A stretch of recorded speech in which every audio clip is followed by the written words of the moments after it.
ஊட்டி naturals வழங்கும் happy couples மூலிகை பொடி ஆண்களின் நரம்பு பலவீனம், உடல் மற்றும் மனச்சோர்வு உள்ளிட்ட தீர்வாக இருக்கும் சிறந்த இயற்கை நிவாரணி. 30க்கும் மேற்பட்ட மூலிகைகளை கொண்டு இயற்கையான முறையில் 85 வருட பாரம்பரிய தயாரிப்பில் உருவான ஹாப்பி கப்பிள்ஸ். வணக்கம். உக்ரைன் போரை நிறுத்தியவர் நரேந்திர மோடி. ஆனால் உள்நாட்டில் மணிப்பூர் எறிவதை பற்றி அவருக்கு எந்த கவலையும் இல்லை. உக்ரைன் போரையே நிறுத்திவிட்டார் மோடி என்கின்றதை நம்புவதற்கு இந்தியாவிலே பாரதிய ஜனதா கட்சி கூட்டம் இருக்கிறது, சங் பரிவார் கூட்டம் இருக்கிறது, அவர் எதை சொன்னாலும் பின்பற்றுவதற்கான கூட்டம் இருக்கிறது. அதனால் ரஷ்யாவிற்கும் உக்ரைனுக்கும் நடக்கிற சர்வதேச போரை நரேந்திர மோடி நிறுத்திவிட்டார். அவர் எப்படி அதை நிறுத்தினார்? அவரே தன்னுடைய வாக்குமூலத்திலே சொன்னார், என் தாய் இறந்த பிறகுதான் எனக்கு தெரிய வந்தது நான் கடவுளின் குழந்தை என்று, நான் கடவுளால் படைக்கப்பட்டவன் என்று. இப்படியான வாக்குமூலத்தை அவர் கொடுத்து தன்னையே கடவுளாக பாவித்தவருக்கு உக்ரைன் போரை நிறுத்துவது எவ்வளவு கடினமான வேலையாக இருக்கும்? அது மிகவும் சுலபமான வேலை அவருக்கு. அதனால் 2024 தேர்தலுக்கு முன்பு பிரச்சாரத்திற்காக உக்ரைன் போரை நிறுத்திவிட்டார் நரேந்திர மோடி என்று செய்திகள் வெளியாகும். ஆனால் 1.5 ஆண்டுகளாக, கடந்த ஆண்டு 2023 மே மாதத்திலிருந்து மணிப்பூர் பற்றி எரிந்து கொண்டிருக்கிறது. மணிப்பூருடைய வன்முறைகள் இப்பொழுது அதிகமாகி இருக்கிறது. ஏன் மணிப்பூரிலே வன்முறை வெடித்தது? 1949 தான் மணிப்பூர் இந்தியாவோடு இணைந்தது. சுதந்திர இந்தியாவில் மணிப்பூர் இந்தியாவுடன் இல்லை. பிறகு 1956 அது யூனியன் பிரதேசமாக இருந்து 1972 அது மாநில அந்தஸ்தை பெற்றது. இந்த மணிப்பூர் அதிகமாக பழங்குடியின மக்கள் இருக்கிற பகுதியாக இருந்தது. பெரும்பான்மையாக சிறுபான்மை மக்கள் அங்கே வாழ்ந்து வந்தார்கள். இந்த மணிப்பூரிலே கடந்த 2023 மார்ச் 27 நீதிமன்றம் ஒரு தீர்ப்பை அளிக்கிறது. அங்கே பாஜக அரசு இருக்கிறது. பைரன் சிங் தலைமையிலான கூட்டணி அரசு, பாஜக அரசு அங்கே ஆட்சி பொறுப்பில் இருக்கிறது. மணிப்பூரிலே நாங்கள் ஆட்சி பொறுப்பேற்றால் இங்கே தீவிரவாதத்தை ஒழிப்போம், ஊடுருவலை தடுப்போம், இங்கே அமைதியான சூழலை கொண்டு வருவோம். இதுதான் பாஜகவினுடைய வாக்குறுதிகள். எப்படி ஆண்டுக்கு 2 கோடி பேருக்கு வேலை வழங்குவோம், 15 லட்சத்தை அக்கௌண்டில் போடுவோம், விவசாயிகளுடைய வருமானத்தை இரட்டிப்பாக்குவோம், இப்படியெல்லாம் பல்வேறு வாக்குறுதிகளை அள்ளி வீசி 2014 நரேந்திர மோடி அவர்கள் பிரதமரானார். இன்று வரை அந்த வாக்குறுதிகளை பற்றி எதையுமே செய்யாதவராக அவர் இருக்கிறாரோ, கவலைப்படாதவராக இருக்கிறாரோ, வெறும் வாக்குறுதிகளை மட்டுமே கொடுப்பவராக இருக்கிறாரோ, அப்படித்தான் மணிப்பூருக்கும் அவர் கொடுத்த வாக்குறுதிகள் மணிப்பூரிலே அமைதியை கொண்டு வருவோம் என்று. ஆனால் பாஜக அரசாங்கம் அங்கே சூழ்ச்சி செய்து அங்கே இருப்பதிலே மெய்த்தி இன மக்களும் குக்கி இன மக்களும் இருக்கிறார்கள். குக்கி இனத்தவர்கள் பழங்குடியினர், மெய்த்தி இன மக்கள் பெருவெளியிலே வசிக்கக்கூடிய மக்களாக இருக்கிறார்கள். அங்கே பெரும்பான்மையாக மெய்த்தி மக்களும் மக்கள் தொகையில் சிறுபான்மையாக குக்கி இன மக்களும் இருக்கிறார்கள். குக்கி இனத்தவர்கள் பழங்குடியினர், அந்த மண்ணின் மைந்தர்களாக இருக்கிறார்கள். இப்போ இவர்களுக்குள் பெரும்பாலும் இந்து இஸ்லாமியர், இந்து கிறிஸ்தவர் என்கின்ற பிரிவினைகளை ஏற்படுத்த வேண்டும். பெரும்பாலும் பழங்குடியின மக்கள் கிறிஸ்துவ சமூகங்களில் இருக்கிறார்கள், தலித்துகள் கிறிஸ்தவர்களாக இருக்கிறார்கள் என்பது பாஜகவுக்கு பெரிய தலைவலி.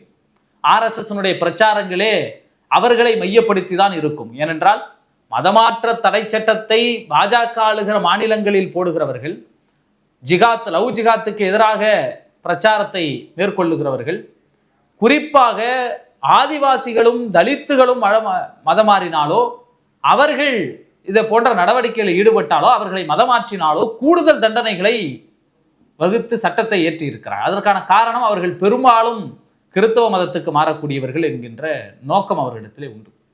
அந்த அளவுக்கு பாஜக மணிப்பூரிலே எப்படியாவது ஒரு கலவரத்தை தூண்ட வேண்டும் என்பதற்காக, பிரிவினையை தூண்ட வேண்டும் என்பதற்காக மார்ச் 27 2023 அந்த மாநிலத்தினுடைய உயர்நீதிமன்றம் ஒரு தீர்ப்பை வழங்குகிறது. பெரும்பான்மையாக இருக்கிற மெய்த்தி இன மக்களும் குக்கி இன மக்கள் ஆகிய பழங்குடியினர் பட்டியலில் சேர்க்கப்படுவார்கள். அவர்களையும் பழங்குடியினராக அங்கீகரிப்பது. பழங்குடியினருக்கென்று அங்கே சில உரிமைகள் உண்டு. பழங்குடியினர் பகுதியிலே நிலம் வாங்க முடியாது, அவர்களிடத்தில் ஆக்கிரமிப்புகளை செய்ய முடியாது, இப்படியெல்லாம் உண்டு. அப்ப மெய்த்தி இனத்தவரையும், அதாவது மேட்டுநில பகுதியில் வசிக்கக்கூடிய இந்த மெய்த்தி இனத்தவரையும் பழங்குடியினராக அறிவித்தால் அந்த பழங்குடியின மக்கள் எங்களுடைய உரிமைகள் பாதிக்கப்படும் என்கின்ற அடிப்படையில் அதை பழங்குடியின மக்கள் எதிர்த்தார்கள், குக்கியின மக்கள். இங்குதான் வன்முறை தொடங்குகிறது. ஆனால் உடனடியாக இந்த வன்முறைக்கு பிறகு பயந்து நீதிமன்றம் அதை வாபஸ் பெற்றுவிட்டது. ஆனாலும் கூட மெய்த்தீன மக்களுக்கும் குக்கீன மக்களுக்கும் இடையே இருக்கிற போராட்டம் என்பது மிக மிக தீவிரமடைந்தது. அந்த மாநிலத்தை ஆளக்கூடிய பாரதிய ஜனதா அரசாங்கம் அதை பற்றி எந்த கவலையும் கண்டுகொள்ளவில்லை. இந்த நாட்டை ஆளக்கூடிய பிரதமர் மோடி அவர்களும் வலிமையான உள்துறை அமைச்சர் என்று சொல்லக்கூடிய அமித்ஷா அவர்களும் மணிப்பூர் பற்றி எறிவதை பற்றி கவலை இல்லை. இப்பொழுது 2 நாட்களுக்கு முன்னால் பழங்குடியின மக்களின் போராளி பிர்சா முண்டாவினுடைய 150வது பிறந்த நாள் விழாவில் பங்கேற்று நரேந்திர மோடி அவர்கள் பேசுகிற போது சொன்னார், என்னாலும் பழங்குடியின மக்களை குறித்து யோசித்துக் கொண்டிருப்பவர், அவருடைய வளங்களை குறித்து சிந்திப்பவர் திரு திரௌபதி முர்மு அவர்கள். இந்த நாட்டுக்கு ஒரு பழங்குடியின பெண் குடியரசுத் தலைவரை கொண்டு வருவதிலே நாங்கள் பெருமைப்படுகிறோம், நாங்கள் மகிழ்ச்சி அடைந்தோம் என்று நரேந்திர மோடி அவர்கள் சொன்னார்.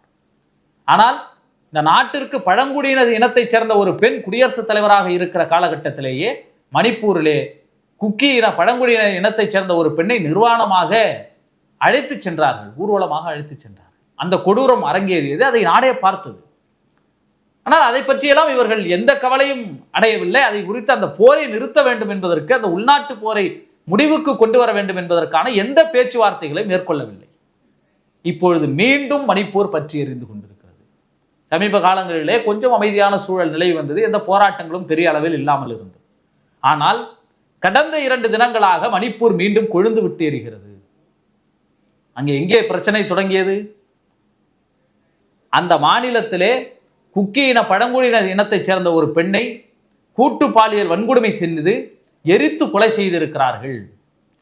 இதற்கு நீதி வேண்டும் என்று மிகப்பெரிய அளவிலே போராட்டங்களை குக்கி இன மக்கள் கையில் எடுத்திருக்கிறார்கள். குக்கி இன மக்கள் கையில் எடுத்த போது இராணுவத்தினருக்கும் தீவிரவாதிகள் என்று சொல்லப்படுகிற அந்த குக்கி இன பழங்குடியின சமூகத்தைச் சேர்ந்த குழுக்களுக்கும் இடையே மோதல் ஏற்பட்டிருக்கிறது. அதில் 10 பேர் படுகொலை செய்யப்பட்டிருக்கிறார்கள், சுட்டுக் கொல்லப்பட்டிருக்கிறார். இந்த 10 குக்கி இன இளைஞர்களை உடற்கூறாய்வு செய்து அறிக்கைகளை பெற்றோரிடம் ஒப்படைக்காமல் நாங்கள் அந்த உடல்களை வாங்க மாட்டோம் என்று பழங்குடியின அமைப்புகள் போராட்டத்தை அறிவித்து விட்டன. இதனுடைய விளைவாக அவங்க குக்கி இனத்தவர்கள் என்ன செஞ்சிருக்கிறாங்கன்னா, ஒரே குடும்பத்தைச் சேர்ந்த மெய்த்தீன குடும்பத்தைச் சேர்ந்த 6 பேர், 3 பெண்கள் 3 குழந்தைகள், அவர்கள் அங்கிருந்து கடத்தப்பட்டிருக்கிறார்கள். பாதுகாப்பு முகாமிலிருந்து கடத்தப்பட்ட அந்த 6 பேரும் மறுநாள் நதிக்கரையிலே பிணமாக மிதந்து வந்திருக்கிறார்கள்.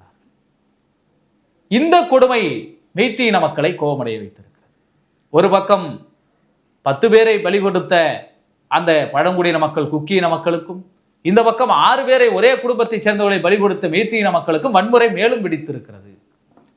ஏற்கனவே அங்கே வன்முறையிலே 3 அமைச்சர்களுடைய வீடுகள், 6 எம்எல்ஏக்களுடைய வீடுகளை தீக்கிரையாக்கி இருக்கிறார்கள் அந்த மக்கள் வன்முறையிலே. இந்த குற்றவாளிகளின் மீது நடவடிக்கை எடுக்க வேண்டும், 24 மணி நேரத்துக்குள் நடவடிக்கை எடுக்க வேண்டும் என்று கெடு வைத்திருக்கிறார்கள். இந்த வன்முறையின் காரணமாக அங்கே ஊரடங்கு போடப்பட்டிருக்கிறது, இணைய சேவைகள் துண்டிக்கப்பட்டிருக்கிறது. குற்றவாளிகள் மீது நடவடிக்கை எடுக்கப்பட வேண்டும் என்கிற கோரிக்கையோடு இராணுவ சட்டத்தை அங்கே அமல்படுத்தி இருக்கிற ஒன்றிய அரசினுடைய அந்த நடவடிக்கை திரும்ப பெற வேண்டும் என்றும் மக்கள் போராடி வருகிறார்கள். நேற்று இரவு 4 எம்எல்ஏக்களுடைய வீடுகளை அவர்கள் எரித்திருக்கிறார்கள். குறிப்பாக அந்த மாநிலத்தினுடைய முதலமைச்சராக இருக்கிற பைரன் சிங் அவருடைய வீடை எரிப்பதற்கு முயற்சி செய்திருக்கிறார்கள். அதுபோல சமீப காலமாக நீங்க இந்தியாவுடைய அண்டை நாடுகள் எல்லாவற்றிலும் இப்படியான நடவடிக்கைகள் நீங்க பார்க்கலாம்.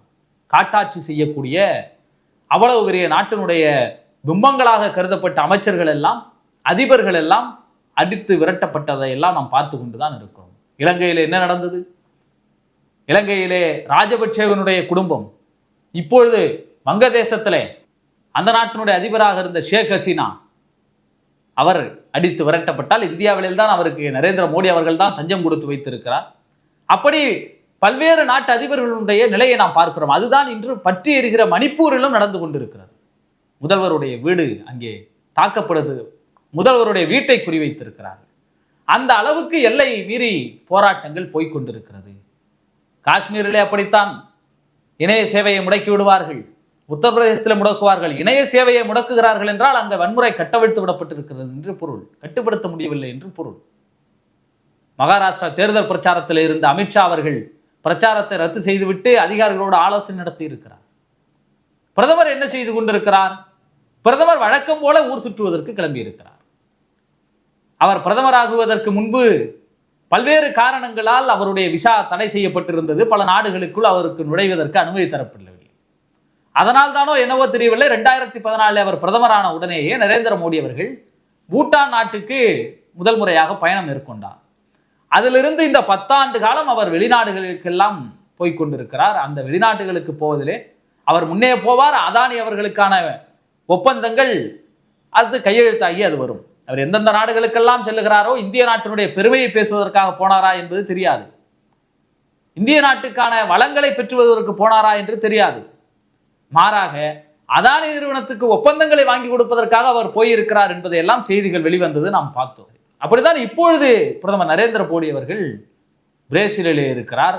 நைஜீரியா நாட்டினுடைய மிக உயரிய விருதான நைஜீரியன் விருது அவருக்கு அறிவிக்கப்பட்டிருக்கிறது. அதை கொண்டாடி வருகிறார்கள். 17 நாடுகளிலே 14 நாடுகளிலே மிக உயரிய விருதுகளை பெற்ற பிரதமர் என்றெல்லாம் பாஜகவினர் கொண்டாடி வருகிறார்கள். அப்படி மிக உயரிய விருதுகளை பெற்ற பிரதமர் வெளிநாடுகளிலே சுற்றுப்பயணத்தில் இருக்கிறார். ஆனால் இந்த இந்தியாவினுடைய ஒரு பகுதியாக இருக்கிற மணிப்பூர் பற்றி எரிந்து கொண்டிருக்கிறது. 1.5 ஆண்டுகளாக பற்றி எரிகிறது. காங்கிரஸ் தலைவர் மல்லிகார்ஜுன கார்கே சொல்லுகிறார், மணிப்பூர் பற்றி எரிவதை அவர்கள் வேடிக்கை பார்க்கிறார்கள், அவர்கள் வரவேற்கிறார்கள். அதே நேரத்தில் எதிர்க்கட்சி தலைவர் ராகுல் காந்தி அவர்கள் தேர்தல் முடிந்த பிறகு எதிர்க்கட்சி தலைவரான பிறகும் கூட மணிப்பூர் மக்களை போய் நேரில் சந்தித்தார். ஒரு நாட்டினுடைய எதிர்க்கட்சி தலைவர் போய் பார்க்கிறார். ஆனால் நாட்டினுடைய பிரதமரால் அந்த மணிப்பூருக்குள் செல்ல முடியவில்லை. நிலைமை கைவீறி போனதனால் அங்கே பைரனுடைய ஆட்சியை ஆதரித்து வந்த தேசிய மக்கள் கட்சி கன்ராட் சர்மா, அந்த கன்ராட் சர்மா என்பவர் தன்னுடைய ஆதரவை திரும்ப பெற்றிருக்கிறார். 7 எம்எல்ஏக்கள் அவர் கட்சிக்கு இருக்கிறது. அவர்தான் மேகாலயாவுடைய முதலமைச்சர். 60 சட்டமன்ற தொகுதிகள் உடையதே 48ஆக அவருடைய பலம் குறைந்திருக்கிறது. பாஜகவால் அந்த வன்முறையை தடுத்து நிறுத்த முடியவில்லை என்று அவர் சொல்லியிருக்கார். கூட்டணி கட்சியாக இருந்து ஆட்சி செய்த மணிப்பூரிலே பாரதிய ஜனதா கட்சி வன்முறையை முடிவுக்கு கொண்டு வரும் என்று பார்த்தோம். ஆனால் பாஜக அரசாங்கம் வன்முறையை கட்டுப்படுத்தவில்லை, அவர்களால் கட்டுப்படுத்த முடியவில்லை என்று அவருடைய கூட்டணியிலிருந்து இப்பொழுது வெளியேறி இருக்கிறவர்களே அறிவித்திருக்கிறார்கள். அந்த அளவுக்கு வன்முறை கொழுந்து விட்டு எரிந்து கொண்டிருக்கிறது. உலகத்தின் எல்லா மூலைக்கும் போய் வருகிற நரேந்திர மோடி அவர்கள் தேர்தல் பிரச்சாரங்களுக்காக இந்தியா வருகிற பொழுது அவர் தொடர்ந்து இங்கே இஸ்லாமியர்கள் மீதான வெறுப்பை விதைப்பார், தொடர்ந்து சிறுபான்மை மக்கள் மீதான வெறுப்பை விதைப்பார். ஆர்டிக்கல் 370 மீண்டும் கொண்டு வர முடியாது, இந்திரா காந்தியே பிறந்து வந்தாலும் கொண்டு வர முடியாது என்று அமித்ஷா அவர்கள் பேசுவார்கள்.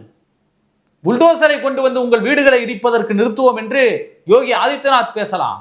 உங்கள் வீட்டிலே 2 மாடுகள் இருந்தால் ஒன்றை காங்கிரசார் இஸ்லாமியர்களுக்கு கொடுத்து விடுவார்கள். உங்களுடைய நகைகள் பணங்களை கொள்ளையடித்து விடுவார்கள். சிறுபான்மையின மக்களுக்கு எதிராக வெறுப்பு பேச்சுக்களை இந்தியாவுக்கு வருகிற பொழுதெல்லாம் தேர்தல் பிரச்சாரங்களில் நரேந்திர மோடி வீசிவிட்டு செல்வார். ஆனால் இந்த நாட்டில் ஒரு பகுதியாக இருக்கிற மணிப்பூரிலே, அதுவும் வடகிழக்கு மாநிலங்களில் ஒரு சின்ன பகுதி தான், தமிழ்நாடு அளவு அல்ல, உத்தரப்பிரதேசம் அளவு பெரிய மாநிலம் அல்ல, மகாராஷ்டிரா அளவு பெரிய மாநிலம் அல்ல, வடகிழக்கு மாநிலங்களில் சின்ன மாநிலத்தில் வன்முறையற்ற வாழ்க்கை அவர்களுக்கு அளிப்பதற்கு பிரதமர் நரேந்திர மோடியினுடைய அரசாங்கத்தால் முடியவில்லை. இன்று மீண்டும் அது பற்றி எரிந்து கொண்டிருக்கிறது. 1.5 ஆண்டுகளுக்கு மேலாக இந்தியாவின் ஒரு பகுதி எரிவதை பற்றி அவர்கள் கவலைப்படவில்லை. இதை இந்த மக்கள் இனி கேள்வி எழுப்ப வேண்டிய தேவை இருக்கிறது. இல்லை என்றால் இன்று மணிப்பூர் எரிகிறது, இந்தியாவின் ஒவ்வொரு பகுதிகளும் எரிகிற பொழுதும் அவர்கள் வேடிக்கை பார்த்து கொண்டிருப்பார்கள். திரு காங்கிரஸ் தலைவர் மல்லிகார்ஜுன கார்கே அவர்கள் சொல்வதைப் போல பாஜக அரசு மணிப்பூர் எரிவதை விரும்புகிறது என்று சொன்னாரே, அதை போன்று ஒவ்வொரு பகுதியிலும் சிறுபான்மை பெரும்பான்மைக்கு இடையே எடுக்கிற வன்முறைகளை அவர்கள் விரும்புபவர்களாக இருப்பார்கள். இந்த ஆபத்து உடனடியாக தடுத்து நிறுத்தப்பட வேண்டும். நன்றி, வணக்கம். ஊடகம் கார்ப்பரேட் அரசியல்வாதிகளின் கைப்பாவையாக அடிமைகளாக இருந்தது போதும், இனி சாட்டை எடுத்து சுழற்றும் நேரம் வந்துவிட்டது. ஊடகம் பொதுமக்களாகிய உங்களுக்காக உங்களாலேயே இயக்கப்பட வேண்டும். ஊடக சுதந்திரத்திற்காக உங்களின் பங்களிப்பை இன்றே அளித்திடுங்கள்.